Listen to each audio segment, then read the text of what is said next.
Filho de Davi, Cristo Redentor, emissário do amor, Cordeiro de Deus,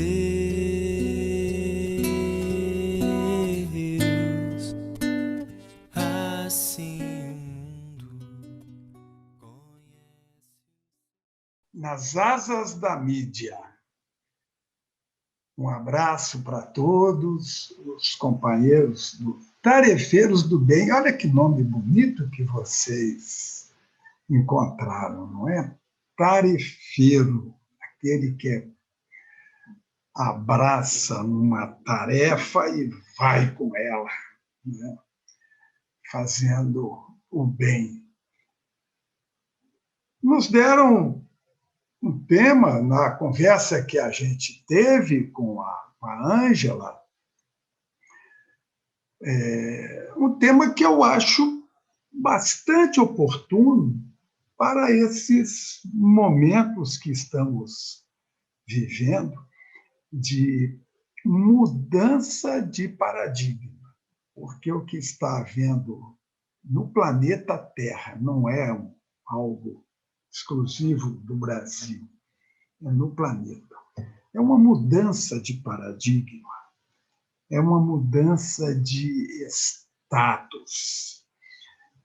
Emmanuel, numa mensagem belíssima que ele encaminha pela mediunidade fabulosa de Chico Xavier, ele diz que quando a noite se faz mais escura, aí é que se tem a certeza de que logo o sol vai nascer.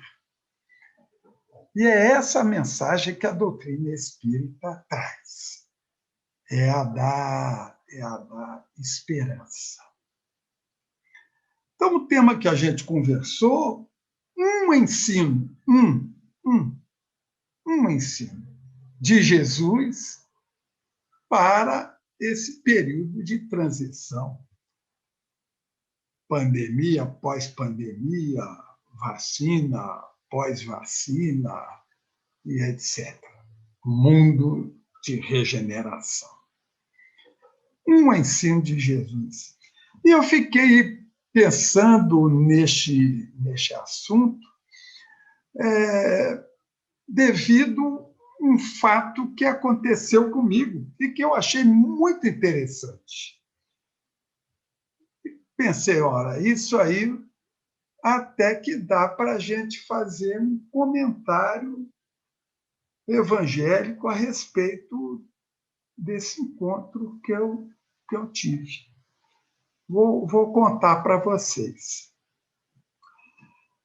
Chegou na Federação Espírita do Estado de Goiás, onde eu exerço as minhas atividades doutrinárias, chegou um rapaz com um livro debaixo do braço e eu percebi logo que era a Bíblia, um livro grosso, tal, debaixo do braço, e ou me procurou ou me encontrou, não sei bem. Só sei que ele se dirigiu a mim e diretamente já foi para o assunto. Dessas pessoas despachadas que vão em cima do assunto. Então, ele já chegou, já se apresentou e disse, olha, estou fazendo uma pesquisa junto aos segmentos do cristianismo.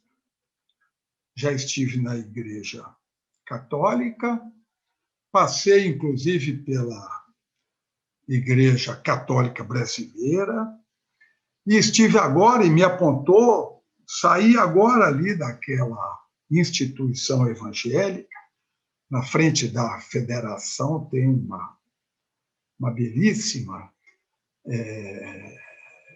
belíssimo templo evangélico.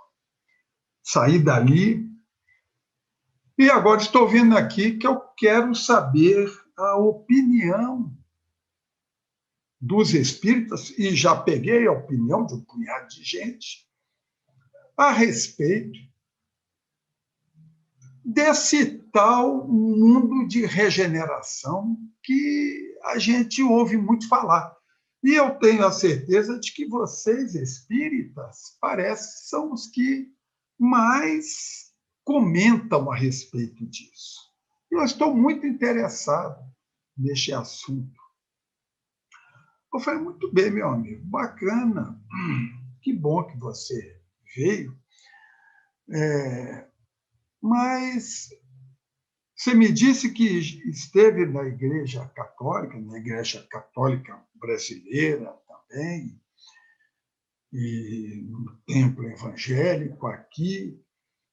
E qual foi o seu resultado lá? Ele falou, olha, lá tanto em uma quanto na outra, quanto aqui no templo evangélico, principalmente aqui na igreja evangélica, me sugeriram, me disseram que eu precisava ler a Bíblia, estudar a Bíblia, para poder entender a regeneração, a nova era, o novo tempo.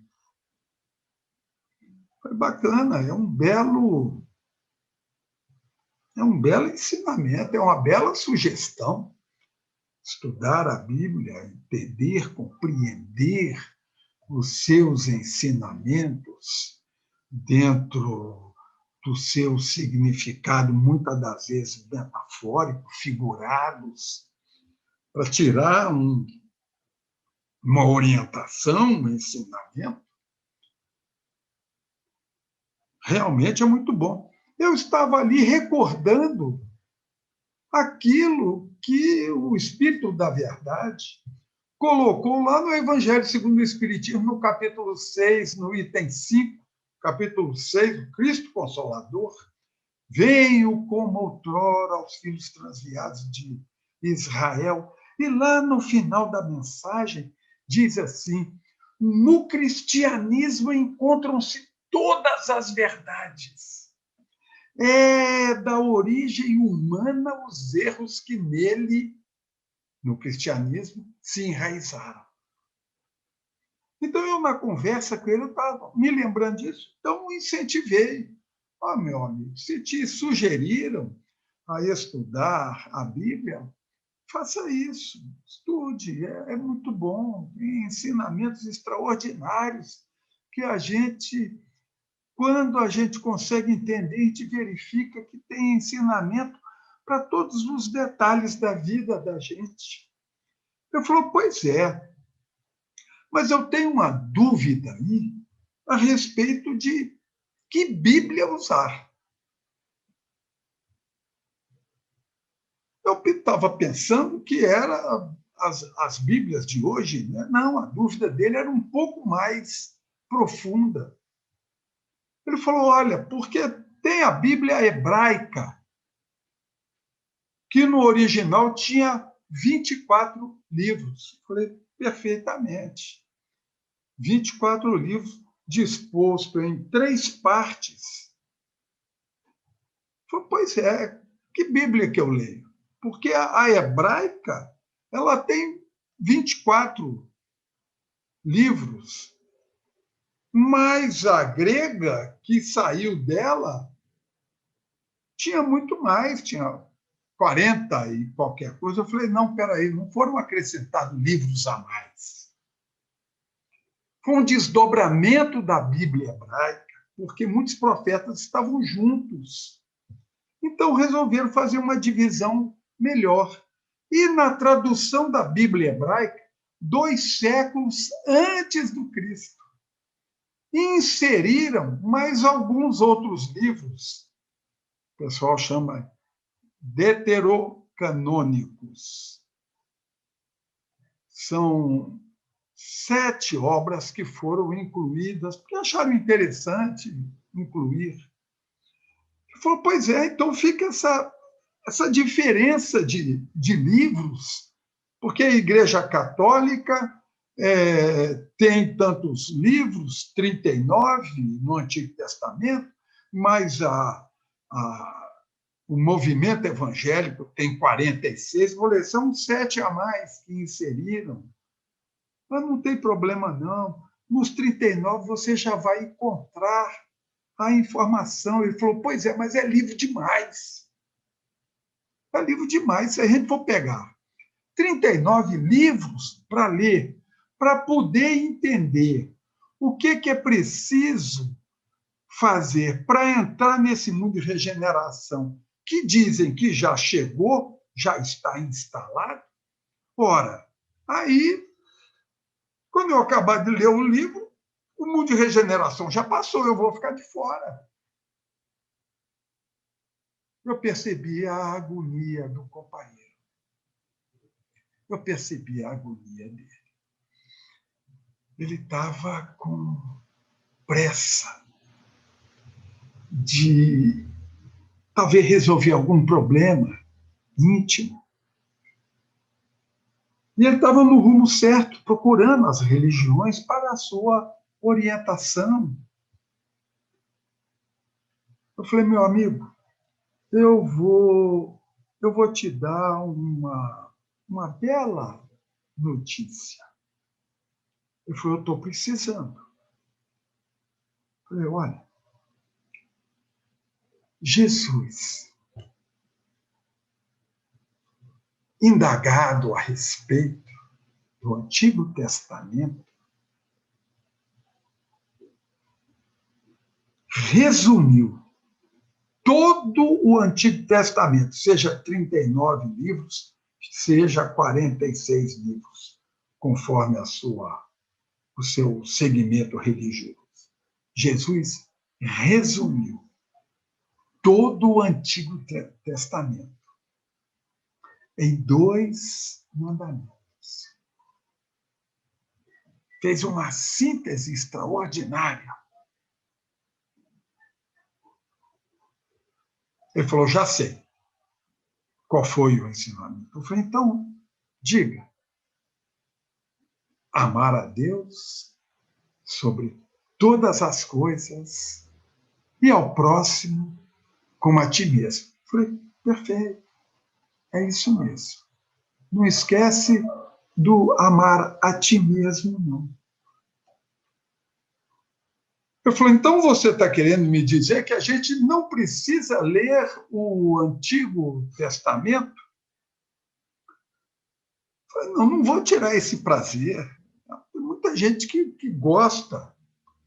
Agora, nós espíritas, com todo o respeito que temos aos nossos queridos irmãos evangélicos, aos nossos admirados irmãos católicos, nós espíritas, a gente se baseia mais, a nossa atenção está mais focada nos ensinos de Jesus. Porque ele disse, a lei e os profetas até João. Está se referindo a João Batista, antes dele, de Jesus. Daqui para frente é uma nova ordem. Então, nós espíritas entendemos assim, ele falou, mas então vocês não leem? Não, há grupos de estudos extraordinários, espíritas, que se dedicam ao estudo do Antigo Testamento. Agora, para as nossas palestras, para os nossos estudos, a gente vai no Antigo Testamento para melhor entender, para fortalecer um ensinamento de Jesus. Ou seja, a base principal para nós espíritas é o ensino de Jesus. Quando a gente vai ao Antigo Testamento, é para buscar uma informação acessória. Porque grande parte dos ensinos de Jesus, ele repete coisas que estão no Antigo Testamento. Inclusive o amar a Deus sobre todas as coisas e ao próximo como a ti mesmo, que não foi Jesus que inventou. O amar a Deus sobre todas as coisas está no livro chamado Deuteronômio, no capítulo 6, no versículo 5. E amar ao próximo como a ti mesmo está no livro Levítico, também do Antigo Testamento, no capítulo 19, versículo 18. Jesus foi lá no Antigo Testamento e trouxe para apresentar para um doutor da lei. A gente verifica como Jesus é especial no trato com a gente, como ele respeita o nosso entendimento. Ele não vai além daquilo que a gente sabe ou que a gente pode. Ele não pede nada além daquilo que a gente consiga realizar. Ele vai dentro do limite da gente. Isso é um profundo respeito, imenso respeito por nós. Então, a um doutor da lei, Jesus foi ao Antigo Testamento e trouxe o amar a Deus sobre todas as coisas e ao próximo como a ti mesmo. Jesus apenas fez o doutor da lei relembrar do ensinamento que talvez ele estava esquecido, porque perguntou ali para Jesus qual era o maior mandamento. E Jesus, como sempre, é assim, você pede uma coisa e ele te dá duas. O sujeito perguntou qual era o maior mandamento, ele disse o maior e disse o segundo maior, que é amar a Deus sobre todas as coisas e o segundo ao próximo como a ti mesmo. Então, meu amigo, Jesus resumiu. Se você está com pressa, atenta para essa informação, porque a Bíblia ela pode ser e está dividida em duas grandes partes, Antigo Testamento e Novo Testamento, e a gente pode muito bem classificar o Antigo Testamento como o quê? E o Novo Testamento como o que fazer? Amar a Deus sobre todas as coisas e ao próximo como a ti mesmo. Nessa síntese que Jesus fez. Mas, no Novo Testamento, como fazer? Aí entra a misericórdia, o perdão, a caridade, enfim, que abrange tudo isso. E é por isso que a doutrina espírita tem como lema, fora da caridade não há salvação, seja você de que religião for. Tenha você a religião que você tiver. O que te importa é a caridade que você faça. Ou seja, esse amor que está no Antigo Testamento colocado em prática. Esse é o resumo que Jesus faz do Antigo Testamento.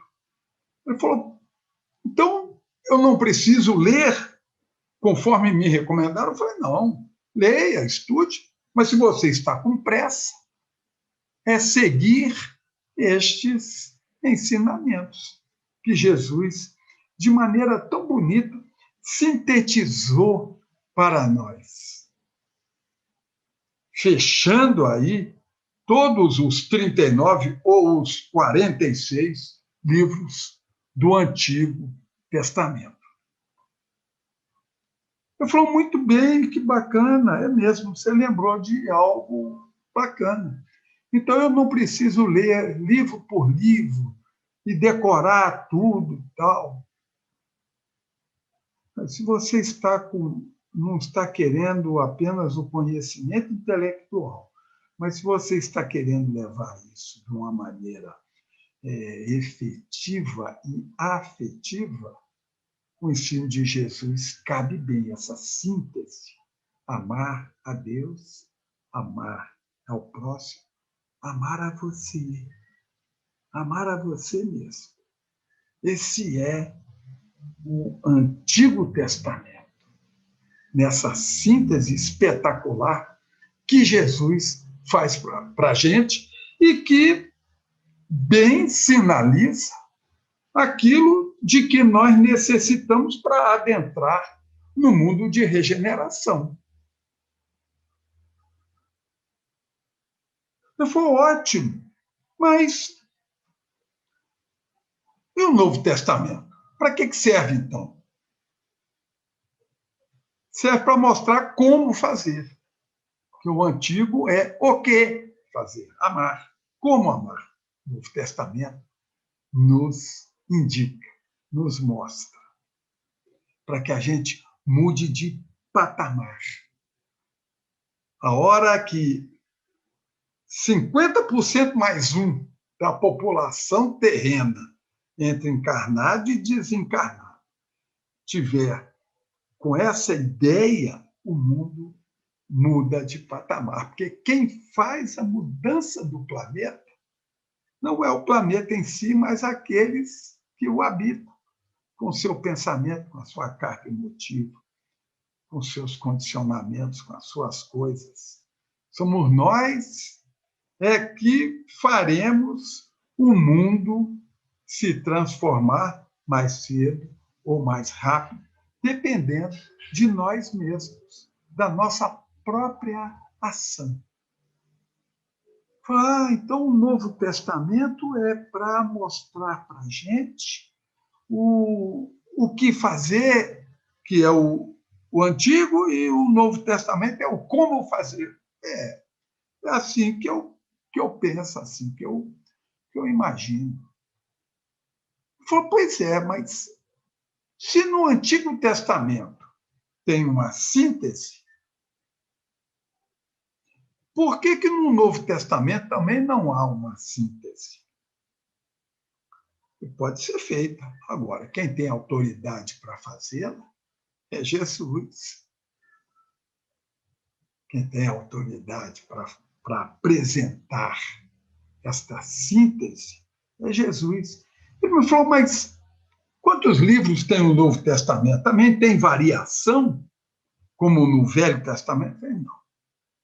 Novo Testamento são 27 livros. Muito embora tenha havido questionamentos pelos milênios afora, e até hoje tem muita gente que embirra com um livro ou com outro, tal. Alguns livros do Novo Testamento não foram aceitos, como, por exemplo, das cartas de João, só 2 foram recomendadas. Ora, nós temos na Bíblia 3. E dizem que João escreveu muito mais cartas do que essas 3. Quais são as 2 recomendadas? Porque na recomendação, dentro de um documento encontrado, ao qual deram o nome de Código Muratório, porque era Muratório, o sobrenome da pessoa que achou esse documento.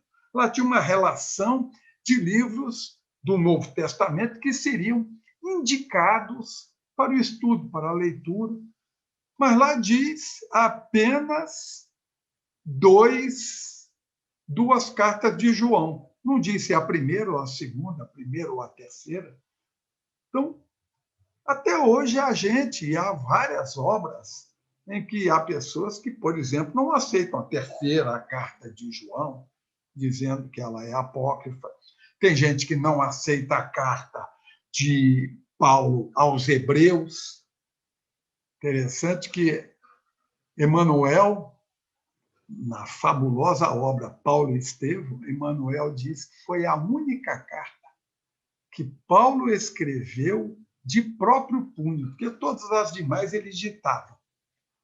Num grande momento, um momento de uma emoção muito grande, porque ele estava falando aos seus irmãos de raça, a raça hebreia, aquela turma valorosa que passou 400 anos no Egito, sendo martelado todo dia com a ideia politeísta, mas manteve firme a ideia de um só Deus. Isso não tem preço que pague a esse esforço extraordinário que esse povo, durante tanto tempo, defendeu e, ao longo do tempo também, depois do Egito, continuou defendendo.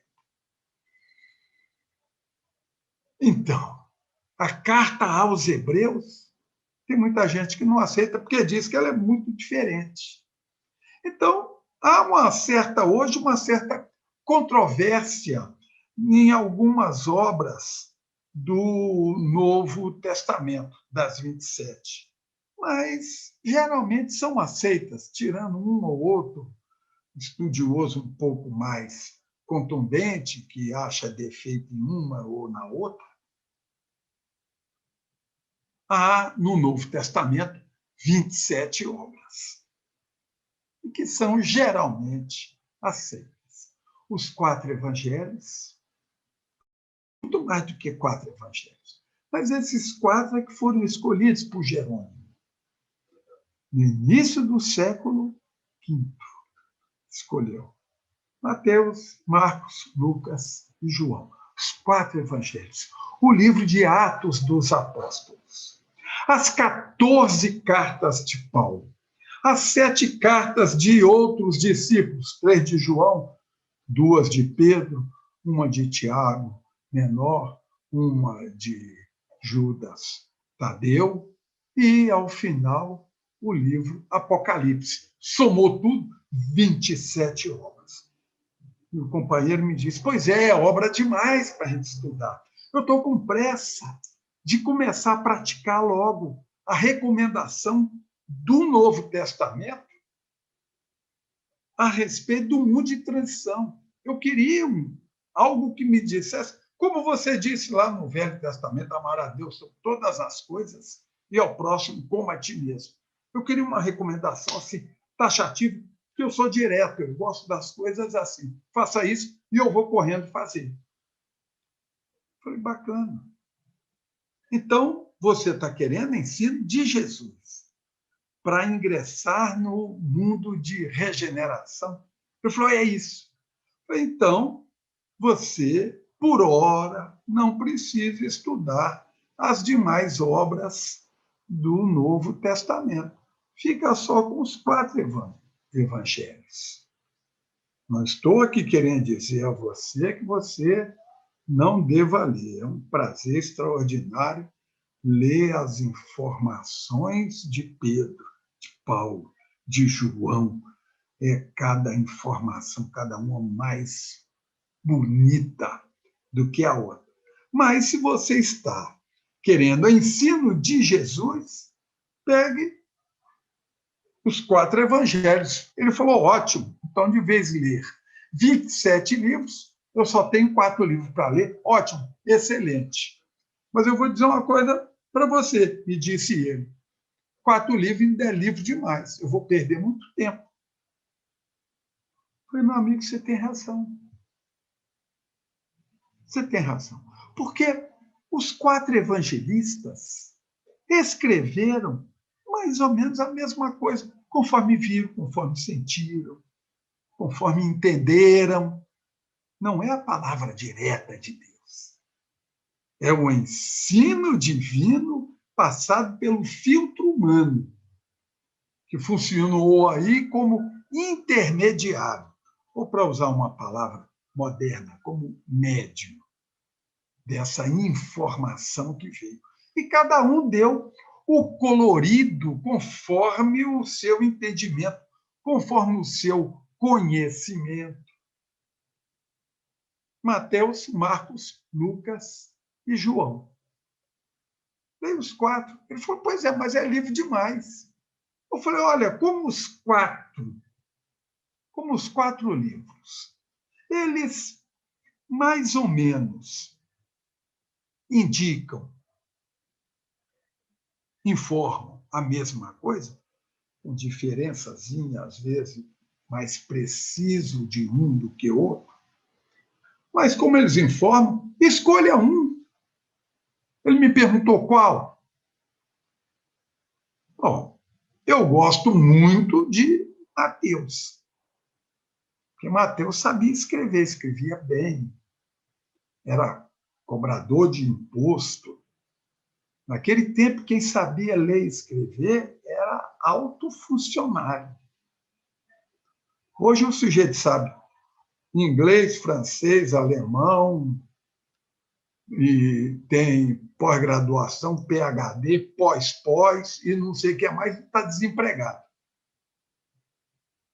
Naquele tempo, sabia ler, já destacava, porque 99,99% da população era absolutamente analfabeta de pai e mãe desde o início. Mateus sabia ler, escrevia bem. Então, eu gosto muito do evangelho dele, mesmo porque ele foi discípulo de Jesus. Ele falou, mas João também foi. Perfeitamente, você tem razão. Mas João é um evangelho, penso eu, para a gente estudar daqui a uns 200 anos, mais ou menos. Tal o nível de espiritualidade que essa obra tem. E há detalhes no Evangelho de João que dizem respeito muito a situações vividas por ele. Ali na cidade de Éfeso, que era uma cidade politeísta, era um centro comercial, uma grande cidade. Então, sofreu muita influência do politeísmo. Faziam cultos à deusa Diana, tal. As pessoas viviam do comércio, das estátuas e tudo mais. O cristianismo ali entrou pelas mãos de João e de Maria, mãe de Jesus. Mas enfrentou muitos obstáculos, e a gente verifica esses obstáculos no seu evangelho. Ele começa o evangelho assim. E no início se fez, e ele era Deus, e Deus estava com ele. João começa o evangelho colocando informações precisas para aquela época, que havia movimentos, movimento gnóstico, que dizia que bastava você conhecer que você é um espírito, que pronto, você já está ligado com Deus. Pronto, você já está salvo. João veio dizer, não, Jesus é que é o Salvador. É ele que traz o ensinamento. Então, é um evangelho ultra espiritualizado, com muitas conotações. O evangelho de Mateus, ele é mais prático, ele vai direto na gente. E Mateus, inclusive, corrige algumas informações, por exemplo, de Marcos. Por exemplo, Marcos diz que aquele endemoniado, aquele que Jesus curou e que era perseguido por uma legião, obsessão num grau extremo, o coitado tinha perseguição de uma legião de espíritos perturbados. E de tal maneira, esses espíritos eram tão inferiorizados que a vibração deles assustou uma manada de porcos, ou uma vara de porcos, conforme é o nosso coletivo hoje. E esses porcos saíram correndo e caíram no mar. E ele disse que isso aconteceu na cidade de Gerasa. Gerasa ficava a 32 quilômetros do lago de Genezaré, do mar, onde os porcos caíram. Olha, eu nunca vi porco correr 32 quilômetros. Nunca vi. Mateus corrige, não foi Gerasa, foi Gadara, que é uma cidade cujo limite dela batia exatamente naquele despenhadeiro onde havia lá embaixo o mar da Galileia, o lago de Genezaré, o lago Piscoso. Foi ali. Então, Mateus é mais preciso. Ele falou, então eu vou estudar o Evangelho de Mateus. Eu só preciso saber o seguinte: quantos capítulos tem o Evangelho de Mateus? Eu falei, tem 28 capítulos. Ele falou, mas é capítulo demais, eu estou com pressa. Eu quero uma informação igualzinho você falou. Eu falei, eu não, Jesus, do Antigo Testamento, é Jesus que falou, amar a Deus sobre todas as coisas e ao próximo como a ti mesmo. É Jesus pegando o antigo ensinamento lá do Antigo Testamento. É Jesus que fez essa síntese. Ele falou, pois é, eu estou procurando também uma síntese no Novo Testamento, eu quero um ensino de Jesus, para eu poder começar a praticar a partir de hoje, para eu entrar nesse mundo de regeneração, que eu estou sentindo que está batendo lá na porta lá de casa. Eu não sei se ele estava com medo do vírus ou se efetivamente havia algo de espiritual, mas não importa. Era um companheiro precisando de auxílio. Falei, meu amigo, o Evangelho de Mateus tem 28 capítulos, mas é capítulo demais. Eu falei, você tem razão. Vamos fazer o seguinte. Porque antigamente a Bíblia não era dividida nem em capítulo, nem em versículo, nem nada. Era escrito direto. Não tinha nem ponto, nem vírgula, nem nada. Porque o papel era caro, a tinta era cara, tudo era caro. Quem copiava cobrava muito caro, porque poucos sabiam ler e escrever, então cobrava muito caro só pelo fato de escrever. Essa divisão de capítulo, de versículo, é coisa recente, é coisa do tempo da Idade Média, para cá e tal. Mas vamos fazer o seguinte, de vez 28 capítulos, 3 capítulos. 3 capítulos em que Jesus traz uma síntese. Ele falou, mas que beleza. 3 capítulos. E onde é que está essa maravilha? Falei, os capítulos 5, 6 e 7. De qual evangelho? De Mateus. Esse conjunto de ensinamentos, os capítulos 5, 6 e 7, o que é? Tem alguma referência? Tem.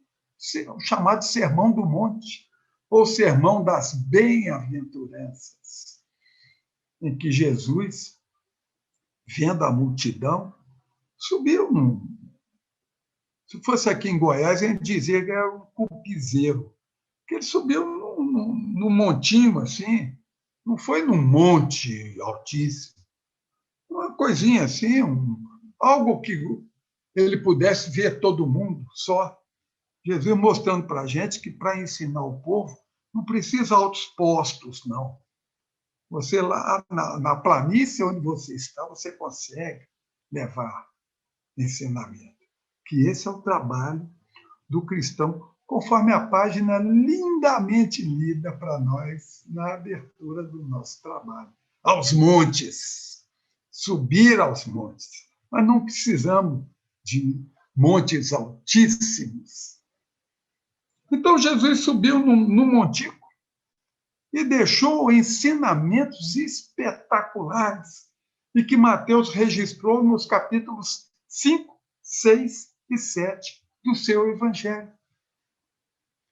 Eu falei, mas ainda é capítulo demais. Tem jeito de resumir um pouco mais, não? Eu falei, tem. Porque o capítulo 6 e o capítulo 7, eles são endereçados às grandes figuras, eu digo grandes assim, aqueles que exercem poder do mando, os ministros, as pessoas que detêm poder, os presidentes, os senadores, os deputados, as pessoas, donos de indústria, os grandes capitalistas, as pessoas que detêm um grande número de pessoas sob as suas ordens. É o teu caso? Ele falou, não, não é não. Eu falei, pois é, então, para nós, é o capítulo 5. Ele falou, ótimo, que beleza. Então, é um capítulo só. Esse um capítulo traz o ensinamento? Traz.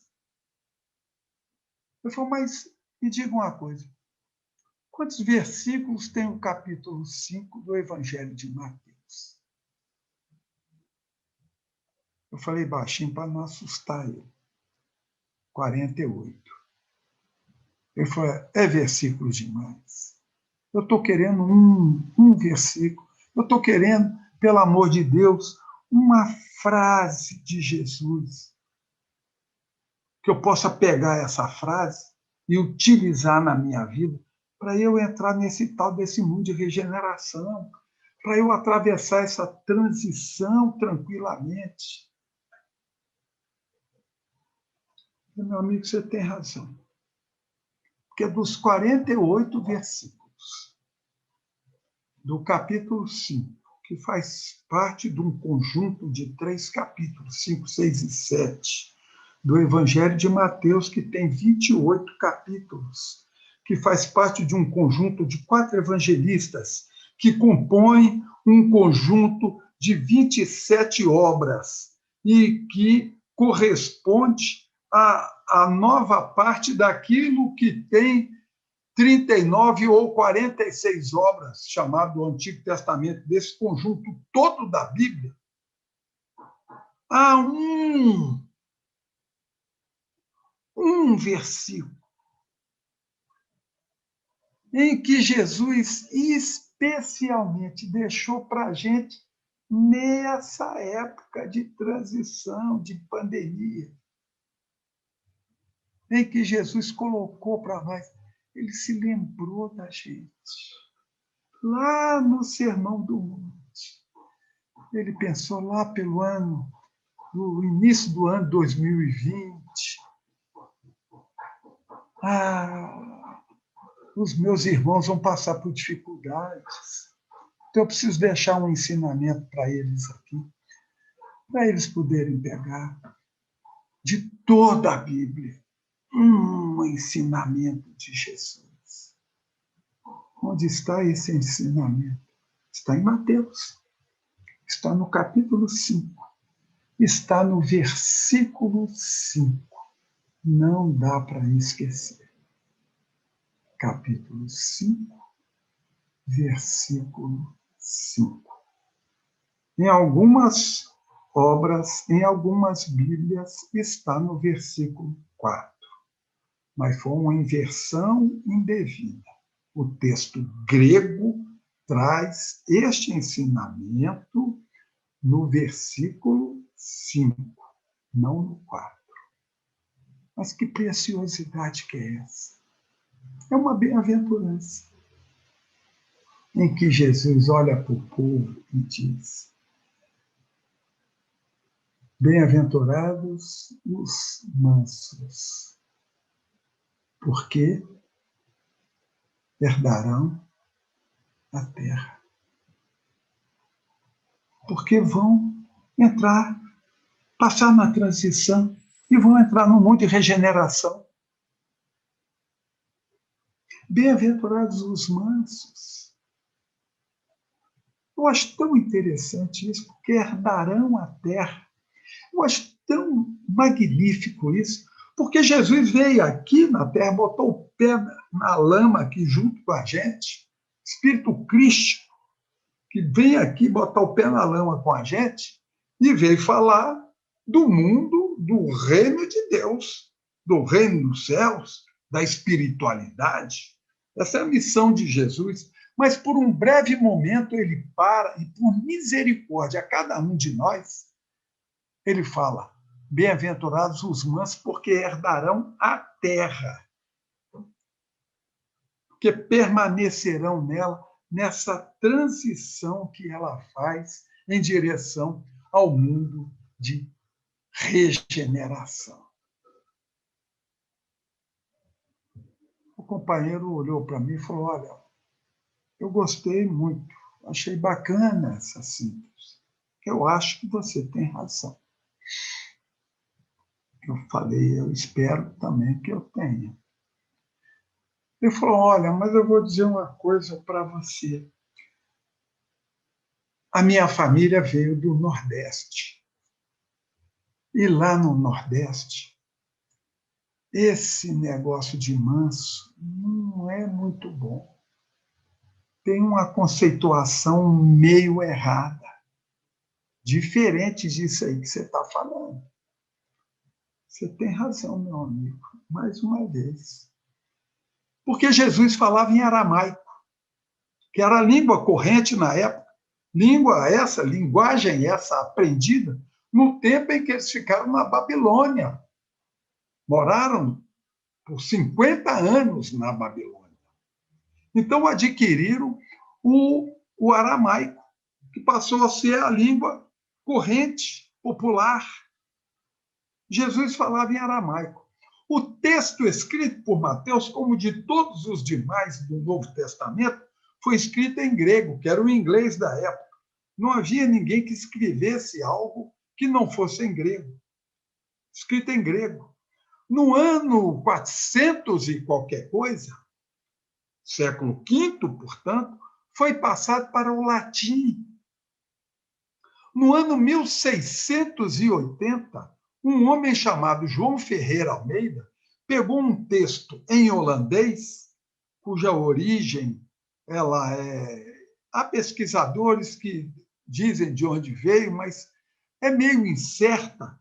Pegou um texto em holandês e traduziu para o português de Portugal, do século XVII. Foi essa Bíblia de português de Portugal que veio para o Brasil com a palavra manso. Mas os grandes estudiosos, aqueles que vão direto no texto do grego e trazem para o português do Brasil, trabalho extraordinário, eles dizem que a palavra que Jesus usou não é bem manso, não. É bem-aventurados os gentis. Bem-aventurados aqueles que usam de gentileza uns para com os outros. Não é esse o momento que nós estamos passando? Em que todos nós estamos necessitados de gentileza e de sermos gentis uns com os outros? Não é exatamente essa a configuração atual? Não é esse o nosso maior desafio hoje? É de usar de gentileza, sermos gentis uns com os outros. E Jesus garante. É com essa gentileza, é usando essa gentileza que você tem o passaporte, a liberação para o mundo de regeneração. Muita paz para todos, que Jesus nos abençoe. Filho de Davi, Cristo Redentor, emissário do amor, Cordeiro de Deus,